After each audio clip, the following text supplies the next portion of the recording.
Hello friend, welcome to Stories by Tocci. We bring you interesting folk tales.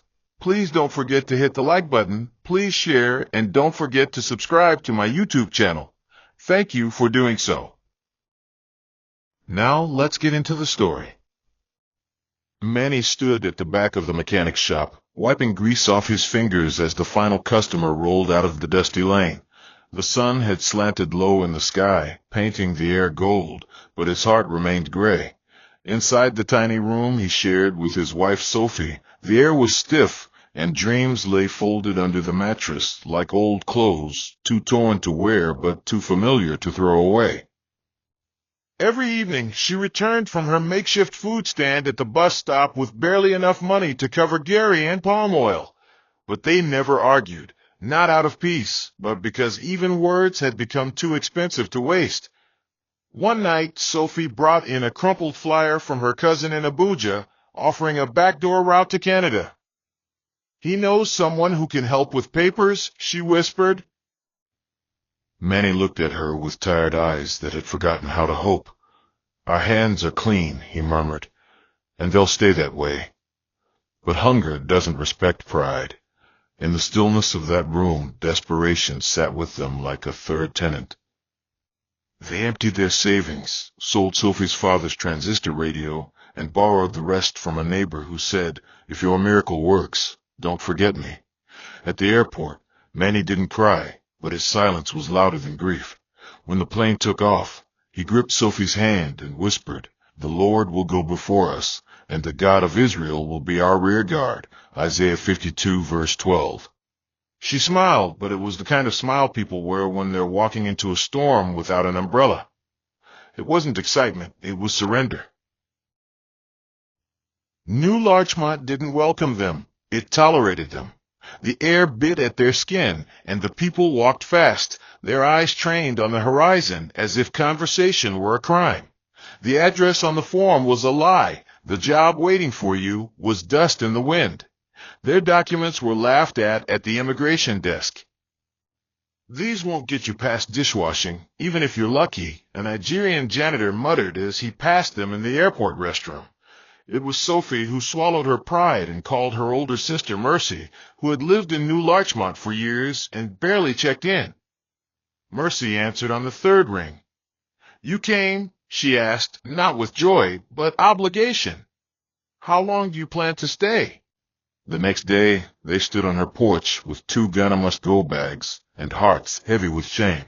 Her house was clean, too clean, like it had something to prove. She showed them to the basement, where the bulb flickered like it wasn't sure whether to work or not. There was one mattress, a window the size of a shoebox, and a pipe that cried at night. But Manny said, "It's just for a while." They shared dinner in silence that first evening, Mercy watching them like a landlord who regretted renting her place. Sophie washed the dishes twice. The next morning, Manny began knocking on doors, asking about jobs, even the ones that paid in silence, not coins. Nobody asked about papers if you came before sunrise and left after sundown. They picked up cleaning gigs, worked in warehouses, and accepted wages that couldn't buy dignity, but they saved every cent like it was holy. 3 months later, the rhythm had returned, but the trust hadn't. Mercy began leaving the basement door open when they were gone. Manny noticed small things, a drawer not closed right, letters opened but taped back without care, coins rearranged on the table. One Sunday, his diary was found on the sink. It wasn't the money, it was the intrusion. He told Sophie, his voice low but sharp. "She's reading our lives like it's her right." Sophie bit her lip, folded a towel, and didn't reply immediately. "She's always been like that," she finally said. "Curious, not cruel." But something had shifted. Manny stopped leaving his letters in the drawer. Sophie stopped leaving her phone unattended. They didn't confront Mercy. Instead, they started saving with purpose. "Let's find a place," Manny said, and Sophie nodded like someone agreeing to flee. The house they found was old, hidden behind tall grass, with broken windows and a landlord who muttered, "No questions if you pay cash." They scraped every dollar they had, signed no documents, and painted the walls with borrowed brushes and gospel music playing from Sophie's phone. At night, they sat in the empty living room eating rice from one plate, and it felt like a palace. Unless the Lord builds the house, the builders labor in vain, Manny said one night, quoting Psalm 127 verse 1.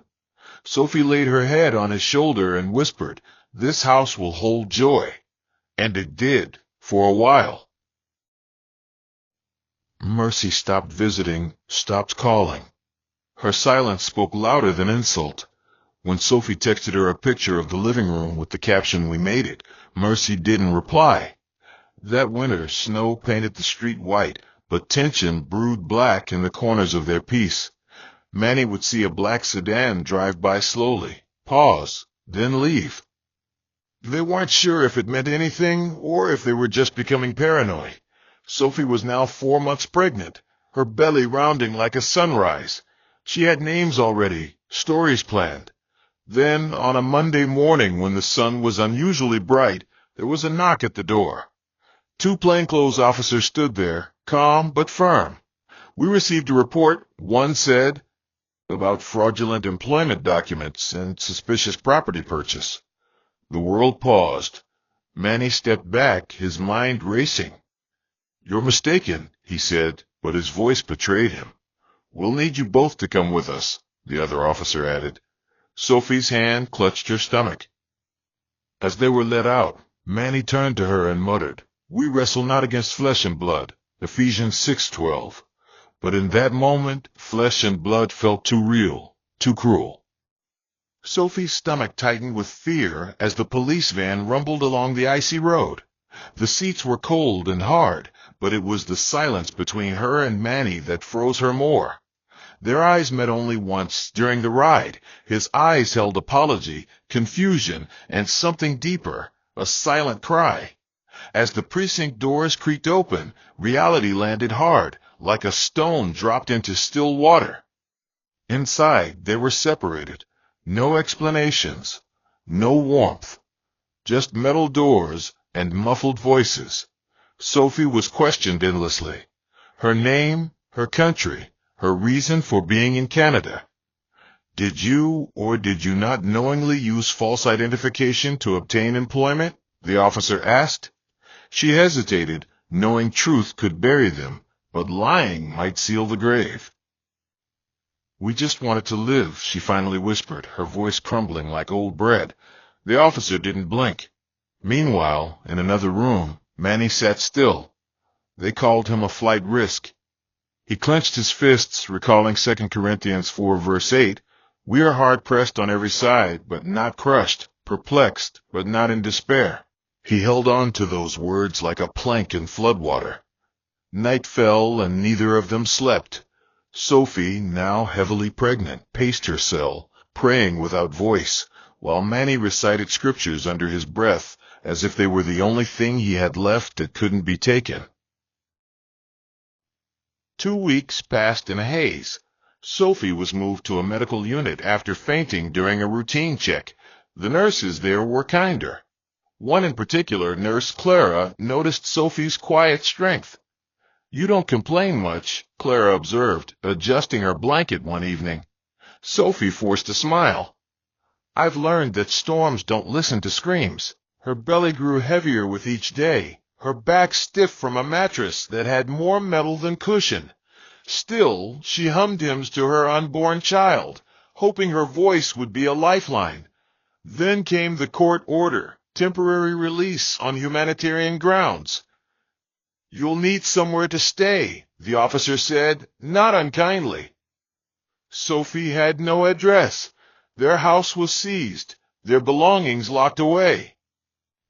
With nowhere else to turn, she swallowed her pride and called Mercy. The phone rang once, twice, then voicemail. She left a message. No reply. With her strength waning and tears choking her voice, she walked out of the precinct into the sharp wind of rejection. She wandered to the hospital entrance, clutching her file, unsure whether to cry or simply sit down and disappear. Clara saw her slumped against the glass doors, her eyes swollen and red. Without hesitation, Clara drove her to a modest flat above a quiet street. "You'll stay here," she said. "This baby deserves peace." That night, Sophie finally slept. Her dreams were scattered, but her arms curled protectively around her belly, and for the first time in weeks, she felt human again. Eden was born under dim light and a quiet morning. Her cry sliced through the delivery room like a ribbon being torn open, raw and beautiful. Sophie wept not just for the child, but for everything they had lost and were yet to recover. Clara stood beside her, holding her hand like an anchor. The baby was small but fierce, already kicking with the urgency of someone determined to live. "What's her name?" the doctor asked. Sophie looked out the window where the snow was gently falling, softening the world's sharp edges. "Eden," she whispered, because even after the fall, God still planted a garden. That night, she cradled her baby against her chest, singing lullabies her mother once sang in Igbo, songs that tasted like home and smelled like rain on clay. Each line was a prayer. Each hymn was hope reborn. Clara brought in donated baby clothes. One of them had tiny pink flowers on the sleeves. "You've been given ashes," she said, "but God promises beauty in its place." Isaiah 61 verse 3. Sophie nodded slowly, her eyes brimming with gratitude and grief. She thought of Manny, locked away without even knowing his daughter had arrived. She wrote him letters she had no address to send to, pouring her soul into the folds of paper, each word a bridge she hoped would one day reach him. Back in the detention center, Manny stood in line with a paper tray of watery rice and pale chicken. He had stopped trying to make sense of time. The walls were thick with regret. Men slept all day, spoke in half sentences, and stared at nothing. But every evening, Manny found a corner by the grated window, where a sliver of moonlight touched his face, and prayed. "Lord, even if I walk through the valley of the shadow of death," he murmured, leaning into Psalm 23 like it was stitched into his bones. His bunkmate, a Cuban man named Raphael, often watched him. "You're different," he said once. "Most men here forget who they are." Manny smiled faintly. "I forget too. But I remember again when I pray." Then one morning, without warning, his name was called. "You're being processed for release," the officer said. "Family reasons." The ride back was quiet. He didn't ask questions. When he stepped off the bus and saw Clara waiting with Sophie and the child in her arms, his knees buckled. He ran to them, arms outstretched, and cried. He didn't ask what had been lost. He didn't curse what had happened. He only held Sophie, kissed Eden's head, and said, "This is enough. This is everything." Beneath that cold sky, with their past burning behind them and the future still unreadable, they stood broken but together. And that was the first miracle. The living room of Clara's flat smelled of warm tea and talcum powder. The baby, Eden, was now 2 months old and growing fast, her tiny eyes following Sophie's every movement, like they were attached by invisible strings. Manny took up a part-time landscaping job through one of Clara's church friends, a kind older man named George, who always said, "Don't despise small beginnings, young man." Even the tallest Irako started as a seed. Manny never complained, though his hands ached from hauling mulch and laying bricks.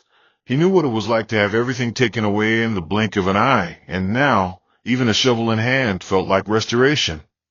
Each morning, before stepping out, he would kiss Eden's forehead and recite Psalm 126, verse 5 aloud, "They that sow in tears shall reap in joy." Sophie, though still nursing her scars, had started helping Clara fold laundry for families in the neighborhood. The work was humble, but the gratitude in her eyes was enough to light 1,000 candles. One afternoon, Clara brought a surprise, an envelope with a note for a fresh start. Inside were a few $100s and the name of a small rental agency willing to overlook their history. Tears pooled in Sophie's eyes as Manny held her hand. "Maybe the valley has a slope after all," he whispered. "One we can finally climb." They found a one-bedroom flat in Norville, a quieter town on the edge of Larchmont, where houses didn't stare with suspicion and people greeted you with their eyes. It wasn't much, but it was theirs. Again. They moved in with little more than Eden's cot, 3 plastic chairs, and a mattress tied to the roof of George's van. Sophie cleaned every inch of the place with the urgency of someone erasing yesterday. The walls were off-white, the windows creaked, and the heater had a mind of its own, but peace draped over the house like a soft quilt. Manny worked weekdays, returning at dusk with blisters hidden under jokes. Sophie spent mornings singing to Eden and afternoons sewing old clothes into patchwork curtains. In the evenings, they sat by the window eating boiled yam, sometimes in silence, sometimes with laughter so rich it could mend bones. One night, Manny turned to Sophie, his voice thoughtful. "Do you think Mercy ever regrets what she did?" Sophie sighed. "Regret is a quiet neighbor. It lives close, but never knocks unless it's hungry." They let the topic fade. But Mercy hadn't disappeared, only gone quiet. From her apartment back in Larchmont, she kept tabs. She had seen their names on a church bulletin when Clara shared a testimony. "To think they're now being pitied like saints," she hissed, tossing the leaflet aside. What she felt wasn't remorse, it was erosion. Jealousy, like rust, had eaten away the hinges of her own peace. In the silence of her kitchen, Mercy drafted a letter. It was polite on the outside, but venomous within. She never mailed it, but she kept it close. Some fires aren't fed by wood, but by memory. A year passed like the slow bloom of an almond tree. Eden began walking, her little feet padding across the tiled floor like a song no one taught her. Manny now worked full-time, and Sophie had begun baking from home, selling meat pies and chin-chin to neighbors. They saved every dollar, dreaming once again, not recklessly, but carefully, like rebuilding a house brick by brick. Manny often stared at Eden in the evenings and said, "That child carries something in her eyes, Sophie, like she's been here before." One chilly morning, while scraping ice from his truck, he spotted a familiar face walking down the road, Mercy. Their eyes met, but she looked away. She had lost weight, her face drawn, eyes sunken. Sophie later said she probably just passed through, but Manny felt it in his bones. Storms don't visit once. 2 weeks later, Clara received an envelope from city officials. The house seized from Manny and Sophie had been auctioned. Inside the file was a redacted tip-off form. Clara stared at the signature. It was Mercy's. She didn't tell them, not yet. But she took it to her pastor and said, "Some betrayals are heavier than sins." The pastor nodded and quoted Proverbs 14, verse 30. "A heart at peace gives life to the body, but envy rots the bones." Back in Norville, Manny and Sophie were unaware. They were celebrating Eden's 2nd birthday, with 2 guests, 1 small cake, and laughter loud enough to touch heaven. In a way, they were rich. Not in coin, but in the things money could never dare to buy. Then came the storm. A man in a brown coat knocked at their door one morning, claiming to be an investigator from the National Immigration Bureau. "Routine re-examination of cases," he said with a smile that didn't reach his eyes. Sophie's hands trembled as she poured him tea. Manny sat stiff, asking questions carefully. Nothing came of it, not immediately, but the seed was planted. Within days, they received a letter requesting them to report for a formal interview, both of them.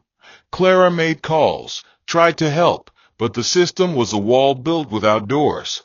One night, as they lay on their mattress with Eden between them, Manny prayed, "Lord, you said in Isaiah 43 verse 2, 'When you pass through the waters, I will be with you, and through the rivers, they shall not overwhelm you.' We believe you."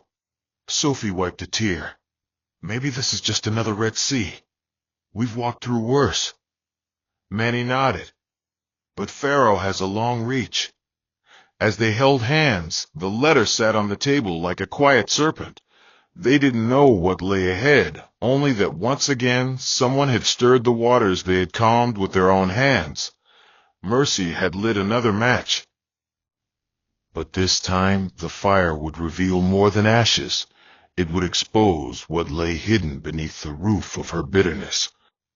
The interview was scheduled for 9:30 in the morning, but Manny and Sophie arrived an hour early. They sat in the waiting room of the immigration office, hands lightly touching on the armrest between them. The fluorescent lights buzzed faintly overhead, and the chairs were the kind that made your back ache before your conscience did. Sophie wore a soft gray sweater and held a folder with every document they had, some real, some borrowed, all weighed down with hope and fear. Manny's fingers tapped against his knee, slow and rhythmic, like a ticking clock no one could silence. When their names were called, they rose together. The woman who greeted them inside the interview room didn't smile. She wore thin-rimmed glasses and read their files like she was searching for a lie that had been told long ago. "You've both come a long way," she said, her tone void of warmth. "And yet this file says your journey wasn't entirely legal." Manny cleared his throat. We didn't come to deceive. We came to survive." Sophie added, her voice barely above a whisper, "If we had waited for the right way, we'd still be waiting." "And hungry." The woman didn't flinch. She scribbled something and said, "Do you understand that this offense could lead to deportation and your daughter may be placed in protective custody?" At that moment, something broke in Manny. Not loudly, not visibly, but inwardly, like a string pulled too tightly for too long. He leaned forward, speaking not to defend, but to explain, his words slow and deliberate. "We didn't cross the ocean to steal. We came with bare hands and cleaner hearts than some who were born here. If we must be judged, let it be with truth and not resentment." The woman blinked, then nodded once. "Thank you. That will be all for now." And just like that, the room emptied of noise, but not of tension. The days that followed crawled like a wounded animal. Every knock on the door made Sophie flinch. Eden, now full of toddler energy, climbed couches and hummed to herself as if unaware that her world hung on a thread. Clara called daily, offering scripture and support, and sometimes food, though they tried hard not to take too much. One evening, the mailbox held an envelope from the federal office. Manny opened it slowly while Sophie stood by the window, her breath fogging the glass. "Further review pending," the letter read. "Decision will be communicated within 60 days. 60 days, an entire lifetime when your peace is under trial." But rather than collapse, they chose to live between the cracks. Manny increased his work hours, fixing gardens during the day and learning to repair appliances at night. Sophie began making jollof rice and meat pies to sell after Sunday services. Each customer's smile felt like an answered prayer. But beneath the progress, Mercy was still watching, unseen but present. She had heard through mutual friends that Manny and Sophie had not only rebuilt but were now thriving. Bitterness fermented inside her like a pot left too long on fire. She made a second anonymous call. "They're pretending now, but they used fake papers to get everything. They even bought a house once. It's all lies." The voice on the other end barely reacted. "We'll handle it." And just like that, a second storm began to gather above two people who had already danced in the rain and learned to smile. One Tuesday morning, while Sophie was out delivering food orders and Manny had just returned from a repair job, two plain sedans pulled up in front of their flat. The knock on the door this time was louder, firmer. "Mr. Emmanuel and Mrs. Sophia Berra?" the officer asked. Manny nodded. "You are hereby under arrest for fraudulent acquisition of employment and misrepresentation of identity in immigration filings. You have the right to remain silent." The words spun like a whirlwind. Sophie, arriving moments later, dropped her bag of meat pies on the pavement, the oil bleeding into the brown paper like a wound. Eden cried in Clara's arms as neighbors peeked from behind blinds. "Not again," Sophie murmured, her voice cracking. "Please, Not again. At the station, there was no cell, just an endless maze of paperwork and pale rooms that smelled of sanitizer and silence. This time might be different, the younger officer told Manny. There's been a renewed push for immigration crackdowns. But even in that moment, Sophie refused to let despair win. She whispered Psalm 27 verse 13 under her breath. I remain confident of this. I will see the goodness of the Lord in the land of the living. For Manny, the repeat of injustice felt like a replay of nightmares. He clenched his jaw and stared at the blank wall before him, thinking, if we must suffer again, let it not be in vain. The next morning, a nurse named Lydia entered Sophie's holding room. You're not well, she said. Your blood pressure is high, and the stress isn't helping your child. Sophie blinked. I'm not pregnant. Lydia looked confused. Didn't you know? You're 6 weeks along. The words hit Sophie like a gust of wind. She hadn't even suspected. There had been too many worries, too many nights without rest, and too few meals to notice. The thought of carrying life again while facing the possibility of deportation made her knees buckle. Lydia, soft-eyed and firm-voiced, stepped forward. You won't stay here. The department has approved release on medical grounds due to pregnancy. Sophie didn't celebrate. She only stared at her shoes, the laces frayed, and whispered, God, I didn't ask for another miracle yet, but thank you. She was released 3 hours later. Clara picked her up in silence. Eden was at the back seat, asleep with her thumb in her mouth. Sophie didn't speak until they got home. We're starting over again. Again, she said. Even trees bend in storms, Clara replied, but the ones planted by water never break. That night, Sophie wrote Manny a letter she hoped he'd see someday. She ended it with, I don't know when you'll be back, but we'll still be here, waiting, hoping, growing, like mustard seeds, small, stubborn, and destined. The house was quieter without Manny. Not silent, Eden's small feet still pattered across the wooden floor like drizzles on a tin roof, but quieter in the way a room feels after someone leaves and the air forgets how to breathe. Sophie held on, not because she was strong, but because giving up was simply not an option. Each day felt like carrying an invisible bucket of water on her head through a windstorm, balancing survival, motherhood, and sorrow. Clara was her only anchor, dropping by each morning with warm pap and prayers she didn't force down Sophie's throat, but laid on the table like fresh bread. Sophie resumed baking, though this time the aroma didn't come with joy, only duty. She needed money. There was no charity deep enough to raise a child and support a husband behind bars. She made meat pies in silence, braided Eden's hair without stories, and knelt beside her bed every night whispering, God, just let him come home whole. On Eden's 3rd birthday, she used the last batch of flour to bake a small cake. The child clapped and giggled, smearing icing on her chin. Sophie smiled too, but her eyes were glassy. That night, she wrote another letter to Manny. Eden misses you. She points to your picture and calls you her sky. I don't know how much more we can take, but I know this. We will not break. Isaiah 41 verse 10 says, Do not fear, for I am with you. I will uphold you with my righteous right hand. So I believe that, even if my hands are tired. In the detention facility, Manny no longer counted days. There was no calendar, just a sense of slow passing, the way a wound itches when it starts to close. He spent most mornings cleaning the halls, not because it paid well, but because it gave him something to do besides remember. He missed Sophie's soft hums, Eden's laughter, even the creaky bathroom door back at their flat. Raphael, his bunkmate, once said, You pray too much for a man who keeps getting hit by life. Manny smiled faintly.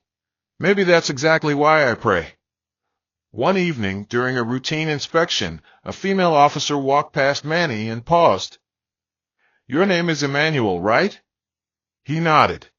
She flipped through her notepad and said, There's been an update in your file. You might be going home soon. Manny didn't rejoice. Not yet. Hope was a cautious friend now, one that knocked softly. But later that night, in the quiet of his bunk, he read Psalm 30, verse 5 under his breath. Weeping may endure for a night, but joy comes in the morning. He tucked the verse into his heart like a secret letter. A week later, he was called into the director's office. Due to a change in your case's circumstances and some advocacy from an external source, you've been granted conditional release, the man said. You'll be monitored, but you're free to go home. Manny stood still for a second, unsure whether to kneel or scream.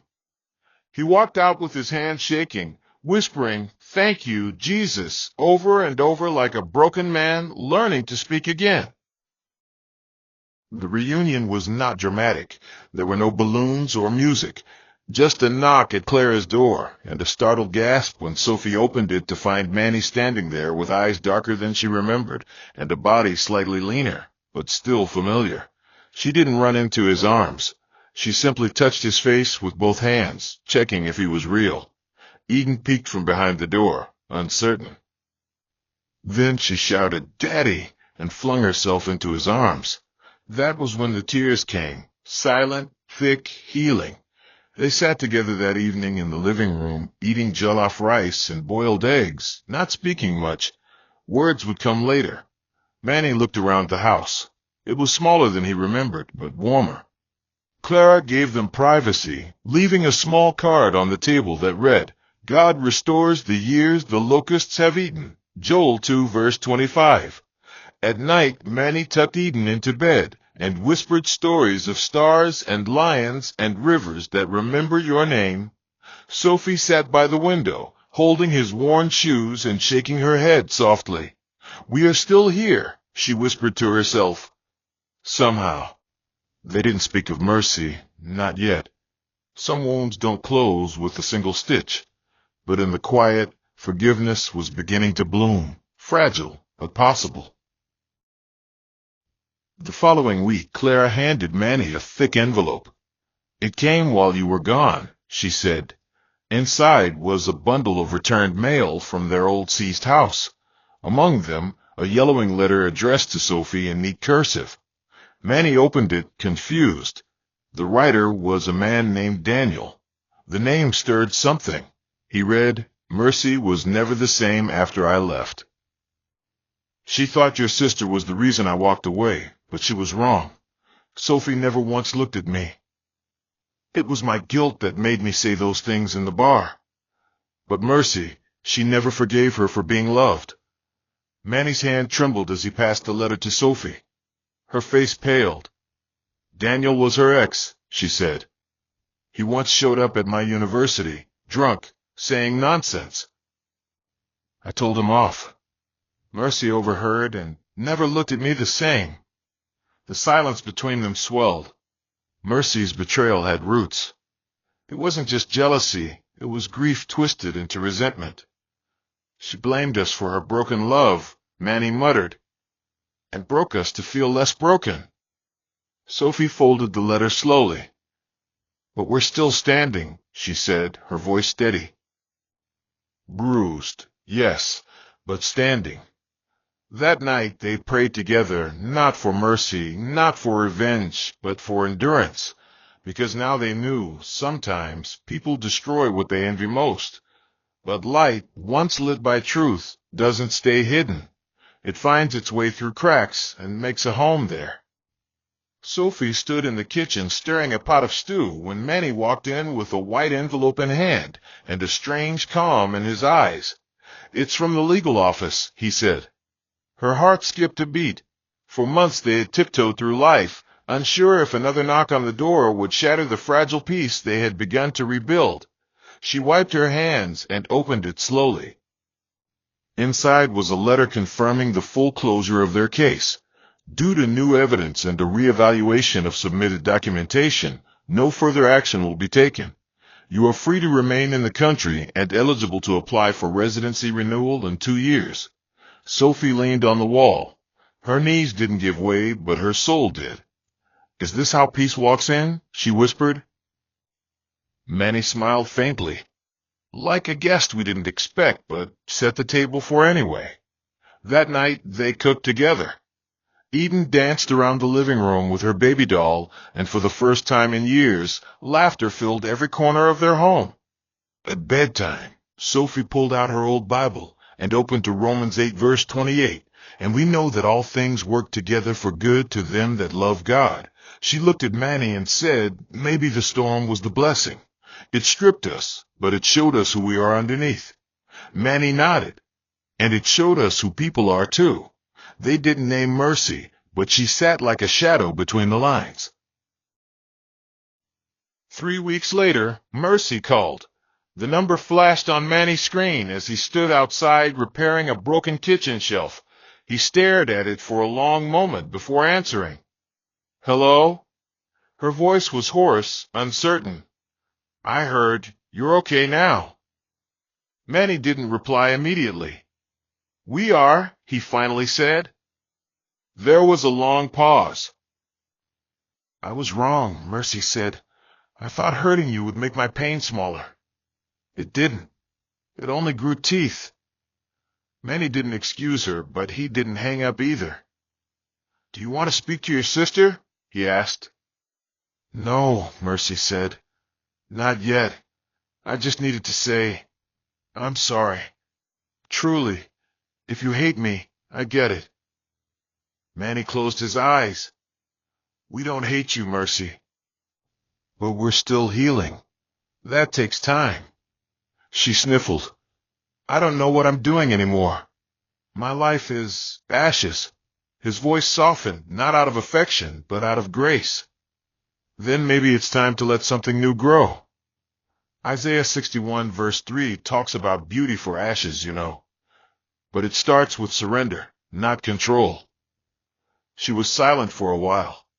Thanks, Manny. He ended the call and walked into the house. Sophie looked up from the sink, and he simply said, she's trying. Sophie nodded. Let her try. But from a distance. They didn't invite her over. Not yet. Not because they were bitter, but because some wounds require space to scab, and forgiveness doesn't always mean reunion. The bakery idea was born at the dining table over fried plantains and fish. Clara had mentioned a closed-down shop near her church. It's been empty for months, she said, and I know the landlord. Might give you a grace period if I talk to him. Sophie stared at Manny, then at Eden, who was painting beside them with crayons and yogurt-stained fingers. Can we? She asked. Manny, now a part-time technician with flexible hours, reached across the table. Let's try. We've tried harder things. They called it 3 strands, named after Ecclesiastes verse 12. A cord of 3 strands is not easily broken. It started with a single oven and a handwritten sign in the window. Word spread faster than flour dust. Neighbors came for meat pies and chin-chin, and stayed because Sophie had a way of smiling that made even pain taste like healing. Manny set up a small side shelf for appliance repairs, and Eden, now in preschool, helped by sticking thank you stickers on paper bags. One afternoon, a woman walked in holding a torn business card. Someone in my AA group said your meat pie made her cry. I wanted to try for myself. Sophie smiled. Well, it's not just pie. It's prayer wrapped in pastry. The woman laughed. Then give me 2. The shop became more than a place to eat. It became a place to exhale, to believe, to remember that from broken walls, whole lives can emerge. The 5th anniversary of their arrival passed quietly. Manny and Sophie sat outside the bakery at dusk, sipping Zobo and watching Eden chase bubbles with a neighbor's child. Can you believe all this? Sophie asked. Sometimes, Manny said. Other times, I think we're living inside someone else's testimony. Sophie chuckled. We should have crashed a long time ago. He leaned closer. But we didn't, because we were held. She reached for his hand. You think Mercy will ever come visit? He shrugged. Maybe. Maybe not. But we've let her go. That's what matters. They sat in silence as the sky dimmed. A soft breeze carried the scent of baked goods and faint laughter. Sophie rested her head on his shoulder. "When I think about how we started," she said, "how we had nothing but fake documents and borrowed courage, I realize we didn't build this alone." Manny nodded. "We had help. From above and from people." She whispered, Psalm 126 verse 1, "When the Lord restored the fortunes of Zion, we were like those who dreamed." He smiled. "We're still dreaming. But this time, the dreams are real." And as night folded itself gently over their small shop, their small family, and their big story, the world kept turning, quietly, stubbornly, beautifully, just like them. Life doesn't always start from fair ground. Sometimes it begins in borrowed rooms, on forged papers, or in whispered prayers where the heart is louder than the voice. Manny and Sophie's journey teaches us something that no textbook or sermon can fully explain, that survival isn't shameful, and growth can come from even the most broken soil. You may be at a place in life where you feel unseen, unqualified, or even unworthy because of how your story started. But hear this, what you used to survive is not what defines you. What you build afterward does. There will always be people like Mercy, people who smile with their lips but carry thunder in their hearts. Don't let them turn your light into shadows. Don't waste time feeding bitterness when you could be baking hope. And when your hands are too tired to rise again, remember that grace is still holding you, quietly, firmly, patiently. Take the small wins seriously. Celebrate the quiet days. And never be afraid to start over. In fact, sometimes God allows everything to fall so that you will finally see the foundation He wants you to build on. Your story may have started with mistakes, but it can still end with meaning. Keep walking, even if you limp. Healing is not always loud, but it always comes. You who sees beyond forged beginnings and broken dreams, thank you for stories like Manny and Sophie's, stories that remind us that grace is not reserved for the perfect, but poured out on the persistent. Lord, for every listener who feels like they've started life with less, for the one fighting shame, the one rebuilding after betrayal, the one whose hands are tired but whose heart is still holding on, I ask for strength that doesn't expire, favor that cannot be faked, and doors that no man can shut. Let every mercy in their life be exposed without them having to fight. Let every fake document be replaced by divine documentation of destiny. Let every prison season end with a freedom that makes people say this can only be God. Hope you enjoyed this interesting story. Please don't forget to like, share, and subscribe to my channel. See you again in my next story.